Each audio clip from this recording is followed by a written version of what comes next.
चलिए आज हम लोग M1 चालू करेंगे। M1 में आपका फर्स्ट चैप्टर है मैट्रिक्स का। तो मैट्रिक्स सॉल्व करने से पहले मैट्रिक्स के बारे में जानना जरूरी है। ठीक है, मैट्रिक्स कैसे सॉल्व करेंगे आपने 11th-12th में पढ़ा होगा मैट्रिक्स, लेकिन हम आज कैलकुलेटर की मदद से मैट्रिक्स कैसे सॉल्व करते हैं, कितनी जल्दी मैट्रिक्स सॉल्व करते हैं बिना कोई गलती के, ये चीज आप सीखेंगे। ठीक है, तो हमारा सबसे पहला पॉइंट आ जाएगा क्या, मैट्रिक्स। मैट्रिक्स जानने से पहले मैट्रिक्स में क्या आपको जानना जरूरी है कि मैट्रिक्स में हमारा रो, कॉलम तथा ऑर्डर ये क्या होती है। रो, कॉलम तथा ऑर्डर क्या होती है।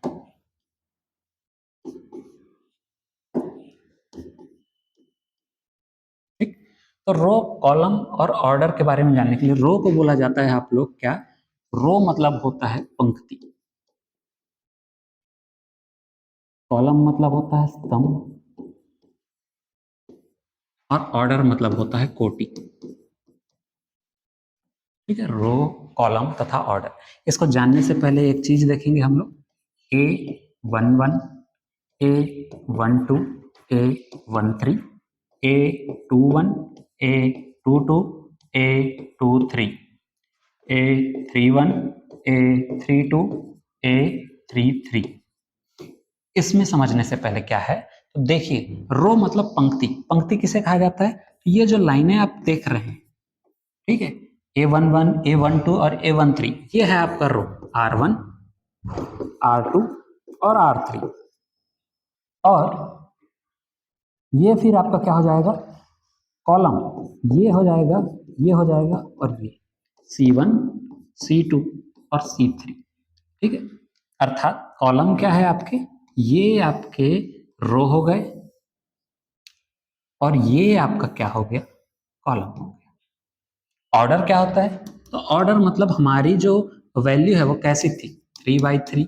ये 3 रो और 3 कॉलम दिख रहे हैं, 3/2 भी हो सकता है, 2/3 भी हो सकता है, 1/3। तो किस आधार पर ये बना हुआ है, किस कोटि पर बना है, वही आपका क्या हो जाता है, कोटि हो जाता है। तो ये पहले मैट्रिक्स में ये सब जानना जरूरी है। मैट्रिक्स में ये सब जानने के बाद, ठीक है, आप देखते हैं कि मैट्रिक्स का प्रसार कैसे करेंगे। मैट्रिक्स का प्रसार कैसे करेंगे, तो प्रसार करने के लिए सीधा सीधा एक एग्जांपल है, A11, A12, A21 और A22। इसको प्रसार करने से पहले क्या करेंगे, क्रॉस मल्टीप्लिकेशन करेंगे।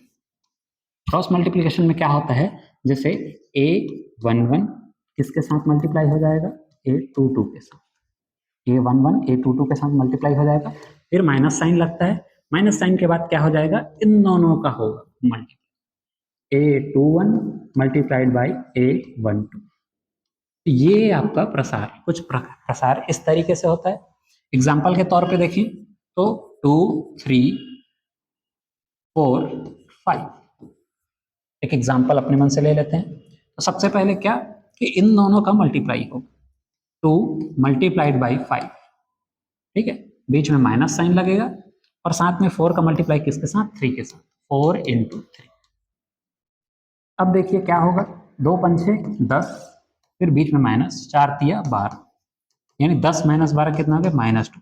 इसका आंसर निकल गया। इस सारणी का टोटल वैल्यू जो प्रसार करने के बाद आया था वो है आपका -2। ठीक है, ये प्रसार कुछ इस तरीके से होगा। लेकिन इसी प्रसार को अगर मैं कैलकुलेटर की मदद से करूं तो देखिए कितनी जल्दी ये सॉल्व होता है। जैसे एग्जाम्पल के तौर पे अभी हमने क्या देखा था, 2, 3, 4 एंड 5। अब 2, 3, 4, 5 को देखा तो इसके लिए आपको कैलकुलेटर सबसे पहले जानना जरूरी है। कैलकुलेटर में यहाँ डिस्प्ले है आपका, इधर एक बटन दिया हुआ है जिसको हम लोग बोलते हैं मोड, और यहाँ पे है शिफ्ट आप। ये दोनों बटन बहुत काम आने वाले हैं मैथ्स, खासकर मैथ्स सॉल्व करने के लिए। ठीक है, तो ये मैथ्स जब सॉल्व करेंगे तो इन चीजों को खासकर ध्यान रखेंगे।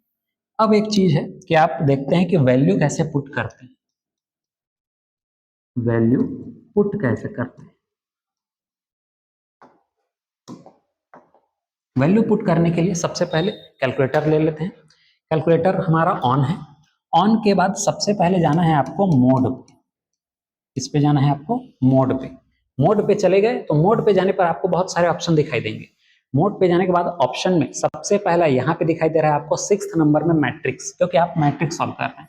तो 6th नंबर पे कौन सा है? मैट्रिक्स। आप मैट्रिक्स को क्या कर लेंगे? सेलेक्ट कर लेंगे।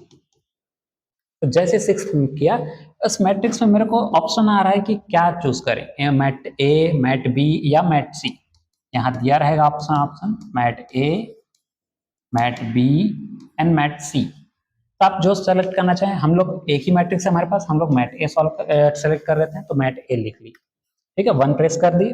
अभी इसके बाद आपसे ये पूछ रहा है कि इसमें कितनी बाई कितनी कोटि कितनी होनी चाहिए। तो आपका वैल्यू हम लोगों को दिख रहा है 2/2 का है ऑलरेडी। 2/2 कौन सा नंबर?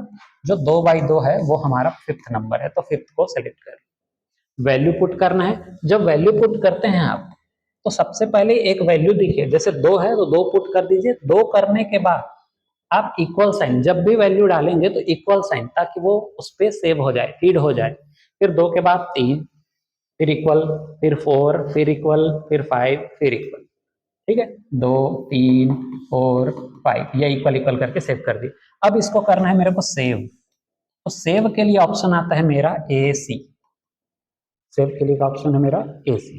ए सी हो गया आपका सेव। अब एसी होने के बाद अब इस वैल्यू को मैं सिर्फ क्या किया हूं, अभी तक वैल्यू को पुट किया हूं। अभी तक मैं कोई कैलकुलेशन नहीं किया।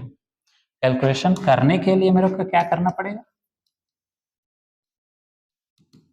कैलकुलेशन करने के लिए सबसे पहले शिफ्ट पे जाना पड़ेगा। शिफ्ट शिफ्ट करेंगे और देखिए शिफ्ट के बाद वही 4 नंबर जो है आपका मैट्रिक्स है। ठीक है, शिफ्ट के बाद 4 पे चले जाएंगे, शिफ्ट +4। तो यहाँ बहुत सारे ऑप्शन दिखाई देंगे। एक 7th नंबर में आपको ऑप्शन दिखाई देगा डेट। ऐसा डेट लिखा है, डेट मतलब नहीं, वो डिटरमाइन है। क्या करना है हमको? डिटरमाइन करना है। तो जैसे ही 7th को प्लेस करूंगा तो डिटरमाइन करके मेरे पास कैलकुलेटर में वैल्यू आ जाएगा। इस डिटरमाइन के बाद हमको किस चीज को डिटरमाइन करना है, ऐसा कुछ वैल्यू आ जाएगा। डेट करके ऐसा कुछ वैल्यू आएगा। फिर से क्या करना है मेरे को? इसको डिटरमाइन को क्या कर सकता हूं मैं? ठीक है, ये वैल्यू तो आ गया मेरा। डिटरमाइन के बाद इसके बाद मैं क्या करूंगा? फिर से शिफ्ट करूंगा, फिर से शिफ्ट प्रेस किया और फिर 4 को प्रेस किया, क्योंकि मैट्रिक्स सॉल्व कर रहे हैं। अब हमने किसका वैल्यू पुट किया था? मैट ए का। तो क्या आ जाएगा? Mat A. मैट ए मतलब 3 नंबर। और क्या कर देना है? ब्रैकेट को क्लोज कर देना है, ब्रैकेट बंद कर देना है। और सीधा सीधा फिर क्या करना है? इक्वल का साइन को प्रेस कर दिए और डायरेक्ट आपका वैल्यू आ गया -2। हमको बीच में कोई कैलकुलेशन प्लस माइनस, जो आप यहाँ पे बीच में प्लस माइनस कर रहे थे, ये सब कुछ नहीं करना पड़ेगा। कर लीजिए, अच्छी बात है। लेकिन क्या है, आंसर में क्या होता है, कभी कभार कैलकुलेशन में बहुत कुछ गड़बड़ी हो जाती है, प्लस का माइनस हो जाता है, तो वैल्यू नहीं आ पाता। बट यहाँ से वैल्यू गलत होने के कोई चांसेस नहीं है। जो वैल्यू आपका दिया हुआ है सेम टू सेम यही वैल्यू आपका क्या आ जाएगा। फिर से एक बार चेक कर लेते हैं। क्या करेंगे? सबसे पहले कैलकुलेटर में अगर वैल्यू पुट कर रहे हैं तो सबसे पहले वैल्यू पुट करने के लिए मोड, इस कैलकुलेटर का दायां हिस्सा जो है, राइट वाला हिस्सा, ये वैल्यू पुट करने के काम आता है, और लेफ्ट वाला हिस्सा कैलकुलेशन करने के मोड में आता है। वैल्यू पुट कर दिया तो मोड आया, मोड के बाद 6 पे चले गए। 6 के बाद यहाँ पे मैट्रिक्स बोल रहा है, तो कोई सा भी मैट्रिक्स सॉल्व कर सकते हैं। जब मैट्रिक्स का मल्टीप्लाई होता है तो उस समय मैट ए और मैट बी, इस तरीके से 2 मैट लिए जाते हैं, 2 मैट्रिक्स लिए जाते हैं। फिलहाल हम एक मैट्रिक्स सॉल्व कर रहे हैं, तो अभी हम सिर्फ एक ही मैट्रिक्स पे फोकस करते हैं। एक मैट्रिक्स कर लिए, फिर उसके बाद क्या किया? मैट ए सेलेक्ट किया। मैट ए जैसे ही सेलेक्ट किया तो मेरे को पूछेगा कि कितने बाय कितने कोटि का आपका मैट्रिक्स है। तो जितने बाय जितने का रहेगा आप उसमें चेक कर सकते हैं। चेक कर लीजिए। फिर उसके बाद उस ऑप्शन को क्लिक करने के बाद आप वैल्यू पुट कीजिए। वैल्यू पुट करने के बाद आप एसी दबा दीजिए। एसी दबाने के बाद आप कैलकुलेशन जब करेंगे तो शिफ्ट के साथ 4 दबाइए। शिफ्ट के साथ 4 दबा के आप 7वें नंबर को सिलेक्ट कीजिए, जो डिटरमाइन करेगा प्रसार। ये प्रसार सिर्फ इसी चीज से होगा, डिटरमाइन से। 7 जैसे ही प्रेस किए, फिर उसके बाद आपसे बोलेगा कि किसको डिटरमाइन करना है। तो आपने क्या वैल्यू पुट किया था? मैट ए। तो फिर से शिफ्ट के साथ 4 दबा के मैट ए कर लीजिए और ब्रैकेट क्लोज कर दीजिए, आपका ऑप्शन आ जाएगा। ये 2/2 के लिए था। सेम टू सेम ऐसा 3/3 अगर देखिए तो 3/3 के लिए भी आपको ऐसा ही करना पड़ेगा। ठीक है, थोड़ी देर पहले हमने देखा था कि ये M11 ए 1 2 ये चीजें क्या है? तो देखिए ये आपका दर्शाता है कि आपका ये 1 जो है, ये 1 ये पहला रो है और ये 1 जो है ये पहला कॉलम। A11 का मतलब क्या है? तो A11 पहला रो और पहला कॉलम। A21 का क्या है? तो A दूसरा रो है, देखिए हमने R2 दे दिया लेकिन कॉलम पहला पे ही है, तो A21 का मतलब A दूसरा रो और पहला कॉलम। A31 क्या क्या है? A31 पे क्या है? तीसरा रो और पहला कॉलम। मतलब क्या है? ये वाली लाइन जो है ये पहले कॉलम पे है, इसीलिए सबके लास्ट में 1 1 है, और पहला रो, दूसरा रो और तीसरा रो, ये चीजें। फिर से यहाँ पे देखिएगा, पहला रो, दूसरा रो, तीसरा रो, पहला रो, दूसरा रो, तीसरा रो, लेकिन कॉलम यहाँ पे चेंज होती जा रही है। तो पहला रो, दूसरा कॉलम, पहला रो, ऐसा करके आप क्या कर सकते हैं, इसको यूज कर सकते हैं। अब चलेंगे आगे बढ़ते हैं। आगे बढ़ने के लिए प्रसार के बाद हम लोग देखते हैं कि उपसारणिक क्या होते हैं और उपसारणिक तथा सहखंड। सबसे पहले सहखंड जानते हैं। सहखंड क्या होता है? सहखंड, सहखंड मतलब क्या कि ऐसा कौन सा है जो उसको रिप्रेजेंट करेगा। सहखंड के लिए क्या करेंगे, एक वैल्यू दिया है, चलिए एक वैल्यू दिया रहता है हम लोगों के पास, मान के चलिए ये है आपका 1 2 3 4 5 6 7 8 9, ये आपकी वैल्यू दी हुई है। तो सहखंड मतलब क्या, साथ में उसका खंड कौन है। सहखंड कैसे ज्ञात करेंगे, तो सहखंड के लिए फॉर्मूला है आपका कि ए आई जे बराबर -1 का पावर में आई प्लस जे और एम आई जे, ये आपका फॉर्मूला है। किसका? सहखंड के लिए फॉर्मूला। सहखंड निकालने के लिए आता है। सहखंड नहीं भी निकालेंगे तो आगे जाके आप लोग जब ए इनवर्स निकालते हैं, मैट्रिक्स निकालते हैं, इनवर्स निकालते हैं, तब ये काम आता है कि आपका ये सहखंड क्यों यूज में आ रहा है। इसके लिए फॉर्मूला जैसे सेम टू सेम अभी हमने देखा कि ए आई जे का मतलब क्या है। तो सबसे पहले आप देख लीजिए कि ए आई जे ये हमारा कौन सा रो था, तो ये हमारा पहला रो था और पहला कॉलम था। तो ए फर्स्ट फर्स्ट, देखिए आई की वैल्यू क्या है, यहाँ पे 1 है, जे की वैल्यू भी 1 है। सेम टू सेम अगर मैं यहाँ करूँ -1 आई प्लस जे, मतलब क्या, आई और जे की जगह पे क्या है 1 + 1, फिर एम आई जे, ए आई की जगह पे 1 और जे की जगह पे 1। ठीक है, ये हो गया आप लोगों का पहला। लेकिन ये सॉल्व नहीं हुआ है, इसके लिए आपको क्या करना पड़ेगा, 1 + 1 मतलब 2।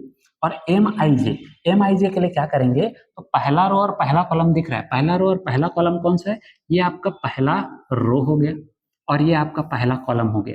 इसको एक इमेजिनरी लाइन से काट दीजिए, जो बच रहा है वो क्या बचा, वो बचा हम लोगों का 5 6 8 और 9, ये चीजें बची। अभी इसी को हम लोगों को प्रसार कर देना है। प्रसार कीजिए, देखिए -1 क्या पावर में 2 है, मतलब क्या -1 का गुणा -1 से होगा, तो माइनस माइनस का गुणा प्लस हो जाएगा, यानी इसकी वैल्यू तो 1 आ जाएगी। लेकिन इसमें 5 निया अभी प्रसार करना देखें थोड़े, 5 निया तो 45 माइनस 8 का 48, 45 में 48 माइनस होगा तो आंसर 3। तो A11 की वैल्यू सहखंड क्या आई मेरी, -3। तो A11 का सहखंड कितना है, -3। उसी तरीके से आप किसी चीज का, इस पूरे मैट्रिक्स में आप किसी भी चीज का क्या कर सकते हैं, सहखंड निकाल सकते हैं। जैसे एग्जांपल के तौर पे ये 1 1 था, अब मैं क्या करूंगा, A11 की जगह और कुछ लेता हूँ, चलिए A11 को थोड़ा ट्रांसफर कर देते हैं अभी। अब क्या कर लेते हैं, ए कुछ निकाल लेते हैं, ए मान के चलिए ये वाला लाइन निकाल लेते हैं हम लोग, ए ये थर्ड रो और सेकंड कॉलम A32 निकाल लेते हैं। A32 के लिए कैसे करेंगे, सबसे पहले फिर वही कि -1 तो -1 पावर में i प्लस जे, देखिए i की जगह पे 3 है, जे की जगह पे 2 है, तो 3 और 2 यानी 3 + 2, और उसके बाद m 32, क्योंकि i जे की वैल्यू है तो 32, यहाँ भी 32।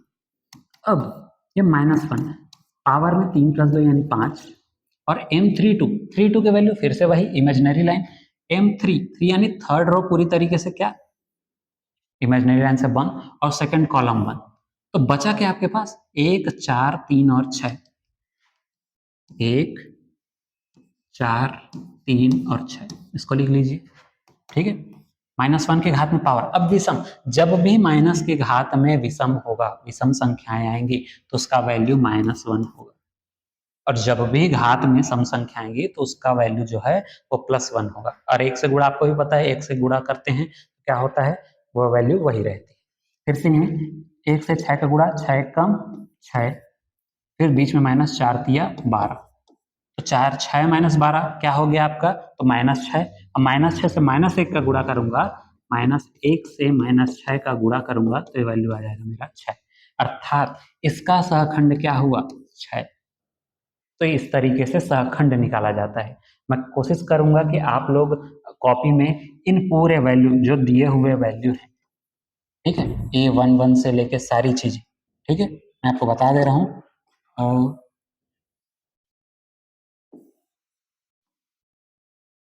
आपको क्या निकालना है, A11, A12, A13, A14, A1 sorry